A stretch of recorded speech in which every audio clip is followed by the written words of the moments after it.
Well, several Native American organizations are in Tulsa today to talk about the impact of Indian boarding schools that used to exist all across the country. The U.S. Department of Interior released a report last month examining those schools and their controversial history. News on 6's Jonathan Cooper is live with more. Jonathan? Lori, this one-day summit is called Breaking the Silence. Organizers say the goal is to learn more and also heal.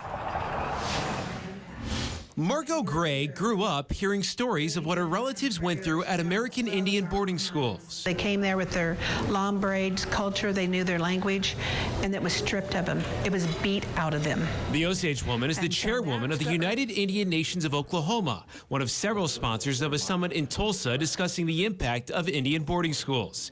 It comes a month after the U.S. Department of the Interior released its first investigative report into the school's controversial history. It's a dark, sinister part of our history that needs to be discussed, and that's what we're here to do. From 1819 to 1969, the United States operated 408 boarding schools, 94 in Oklahoma, which were used for cultural assimilation, teaching Native American children Euro-American culture, forcing them to give up their languages and religion.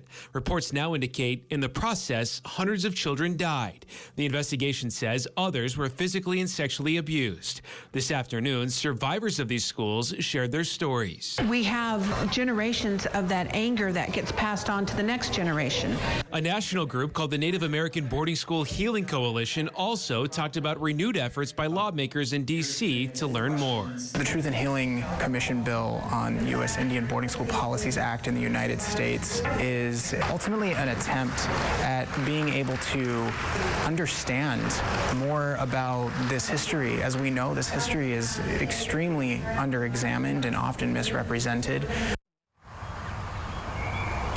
A Senate committee met in Washington, D.C. this afternoon as well to learn more about this federal investigative report. Reporting live in Tulsa, Jonathan Cooper, Oklahoma's Own News on 6.